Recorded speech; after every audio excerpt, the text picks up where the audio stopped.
So we've had reports of something that's been going on today. Yeah. With you and the law enforcement agency. So at the moment you are detained. I'm detained? Yeah. Until we figure out Oh, mate, thank you so much. Has been provided, okay? Yeah, you're going to put hands on me here? I'm not going to cuff you. No, you're putting hands on me. I've got my hand on you. Let's go to the person. No, so you're not going to go down here. You're going to stay here for. Am I? Okay, yeah. Wicked. So you're going to stay here until we figure out what's going on. At the minute you're detained. I'm detained. So you're not under arrest. Good. Until I know what I'm doing. This ain't my first rodeo, love.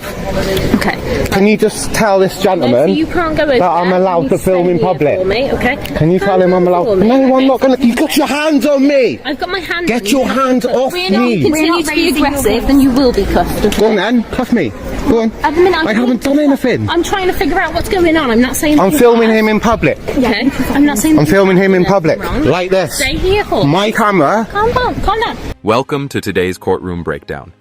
And buckle up, because this case is as much about power, perception, and public rights as it is about the law itself. From the very first seconds, we see an officer detaining a man who, by all accounts, was simply holding a camera in a public place. That's not just unusual, it's deeply concerning. Why? Because in democratic societies, filming in public is not a crime, it's a right. But instead of clarifying facts, the officer immediately escalates, grabbing hold of the auditor while openly admitting he hasn't done anything wrong. This is where the drama begins. Questions of authority, legality, and accountability collide in real time. Was this a lawful detention, or a clear example of policing gone too far? And here's the twist. This isn't the first time this force has faced issues with unlawful detainment. You don't want to be calling people names in the street, okay? Yeah, I heard what you said. It's not illegal, love. I didn't say Get your hand off me. No. Yes. You are being detained until, calm down, till I figure out what's going on. Are you okay? Ma, I walk around filming people. It's what I do. Okay, it's not weird. He can't just call you. He's called the police, and you come up to me and put your hands on me. You are detained. And detain me. Yeah. Calm down. What time did you detain me? I know. Can you identify yourself? Look, I'm in full uniform. Are you recording?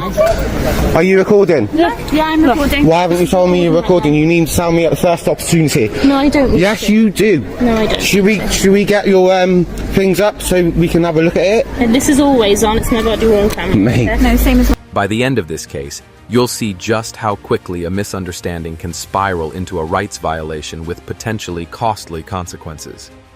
Stay tuned, because things only get more heated from here. This is where alarm bells should already be ringing. The officer admits the man hasn't done anything wrong, yet she continues restraining him in public. Imagine being physically held in front of bystanders, while the very person detaining you says, "I'm not saying you've done anything wrong." That contradiction strikes at the core of lawful policing. Detention must be based on reasonable suspicion, not on vague reports or gut feelings. Ask yourself, if this happened to you, how would you prove afterward that you were never suspected of a real crime? A criminal to you. I know you're a lovely boy. Exactly. Do I look like a criminal to you? you're not. So why are they? You're grabbing me. Listen, I'm telling you what. There's a you. funeral going on over here. Exactly. Right. So calm Let's down. go over here. So calm down. I've tried to come down here. You? Goon. Come on, calm down. Put me in the van. Go on. I'm not putting you in the van. I'm sitting here. No, I'm not sitting nowhere. If you just sit here, I'm not taking no directives off you. I was filming in public. That's fine. I'm a man with a camera, not a gun. No, we know. We're just trying to find out. No, I'm not doing you any favour. Just sit there. I'm not doing you any favour. Calm No. down for a minute. You go. I am. Making a scene. Listen. You're going to make negotiations with me when I've done nothing wrong. I'm not trying to negotiate. We're just At the minute, You can't I can't figure out what's gone on because I'm dealing with you. So calm No, down. don't push me. Stay there. She's pushing me. Stay there. She's pushing me. My camera's on. You're all right. You haven't done anything. Why? Stop pushing me all I then. want you to do Stop. No. is stay here. You're controlling me. You're trying to give me directives. Yeah. I haven't done So I'm anything. trying to figure out what's. That's the danger of unjustified detainment. It damages trust, reputation, and sometimes, as we'll see later, it costs police departments thousands in compensation. Now, when the auditor challenges whether the officer is recording, we hit another critical point. UK policing guidelines under PACE Code G require officers to inform individuals promptly if an interaction is being recorded, especially in cases of detention. Transparency isn't optional, it's a safeguard. Yet here, the officer brushes off the question, essentially saying, "We don't have to tell you."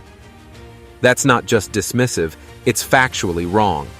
These protocols exist to protect both sides, the public. Listen, calm down. Doing that and pointing out to him Right, sorry. and causing more issues is going to make something Go happen, down to the isn't it? cube. Go down to the cube. Do I inquiries down can't there. because I'm dealing with you. I can't go and Blah, see blah, them. blah, I blah. can't go and see Don't them. put your hands on my property. Don't point that in my face. I'll point it wherever I Put it in want. my face, okay? Listen. Just explain what's happened. I was filming the back of the Securico van, like a G4S, Yeah. like that. And he's gone up to the man and said, "Oh, he's filming you." And then he's like, "Oh, I don't give you permission to film me. I'm in public." Go and explain to him that I can film in public. Was that any reason you can film the van at all? Yes, because I can. Because this is what happens when you do. Listen. No, Listen, I wanna stay hear here what for you're me. saying. No, No, you're not. no. You're not going to make the situation worse. Why are you putting hands on me? Because you're trying to get involved and make the situation No, worse. I'm not. All I'm trying to do... I need to hear what Listen, he's saying. No, you don't. Yeah, I do. No, you don't. I'm walking down the road filming, Yeah, okay. and Listen. you're just a goon. Listen. Now jog on. Down. Stop. There's no... Have you detained me as well? No, but you are detained. Have you detained me? You detained me. I detained you. What station are you I'm like? from Pembroke Dock Station. Yeah? 719. Another Pembroke Dock Station. 719. There you go. Yeah. Full force of your camera. I'm waiting for 720 quid off on you Right. for illegal detainment. Okay. And the police. Without that clarity, accountability goes out the window, and suspicions about motives naturally grow. Shouldn't honesty about recording be the bare minimum in an encounter where trust is already in short supply? Watch how the situation unfolds here. The auditor repeatedly tries to explain himself calmly, saying he's simply filming, yet the officer continues pushing, restraining, and insisting she needs to figure out what's going on. But let's pause. How can she possibly figure it out if she's not listening to the very person at the center of it? This is where confirmation bias takes over. Once the officer assumed guilt, everything else, even reasonable explanations, was dismissed. And that mindset is dangerous because it turns innocent behavior into suspicious behavior and peaceful interactions into hostile ones. Karen, it's all on my camera. I know. I know it's all on your camera. I haven't done anything wrong, mate. Listen, I haven't said you have. So I'm saying- why grab my arm and make me I'm look like a saying to criminal you- in front of everybody in Tenby? Like, Listen to me. it's a small town. Listen to me. I'm allowed to film. I'm- Why are you going over there and telling him? Listen, my colleague's over there to speak to him. Honestly, I swear on my kid's life, like, I was like filming the G4S. He said, "Oh, he's filming you." And then the G4S man said, "Oh, you can't film me in pub. You can't film me. I don't give you permission to film me." What's his job? He's in a public, and he can't tell me not to film him in public. Okay. Can he? Well, you know, I like... Here comes a bombshell revelation. The auditor mentions he's already owed £720 in compensation from this same police department for wrongful detention in the past. That changes everything. It suggests not only a pattern of behavior, but also a failure to learn from previous mistakes. Think about it. If a police force has already been penalized for unlawful detainment, wouldn't you expect its officers to be extra cautious the next time? Instead, we see history repeating itself, almost like a department-wide blind spot.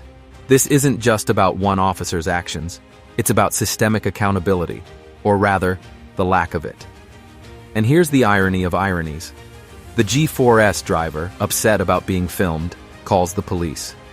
But the key question nobody seems to have asked is, was the filming happening in a public place? Yes. Get off my arm. We're not having this. We're not having this pulling too. Just stay here for me whilst we figure out what's going on. That's all I want you to do. All I've done is filmed in public. Okay?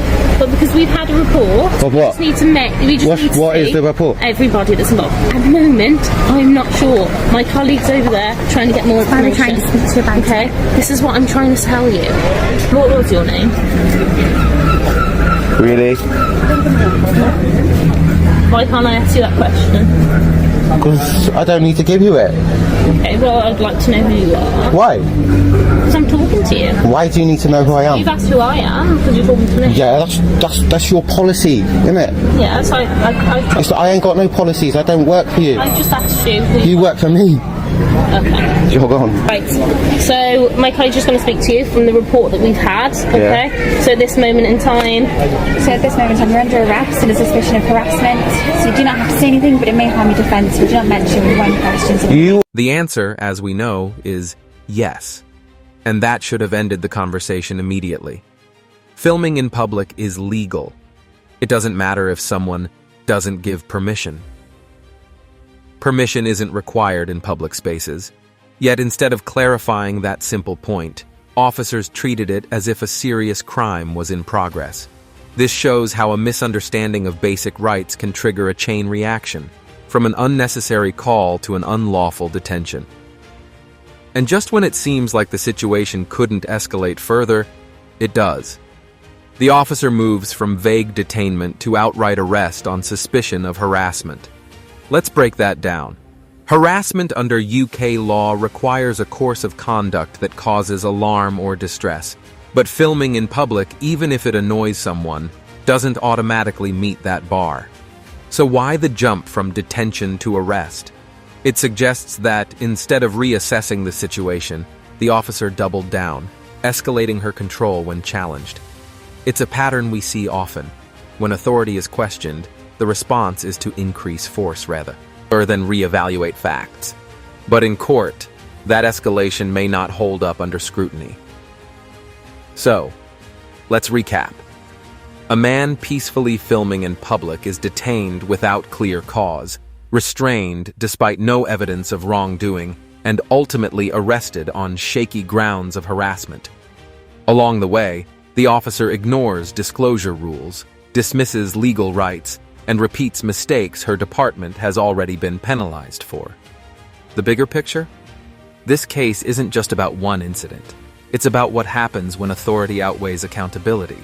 And it leaves us with key questions. Are officers being properly trained on public rights? How many wrongful detentions go unchallenged? And what does it say when financial penalties don't lead to change? If you found this case as shocking as we did, hit that like button, share your thoughts in the comments, and don't forget to subscribe for more jaw-dropping breakdowns. Because trust me, this isn't the last time we'll see a courtroom wrestling with the balance between law and liberty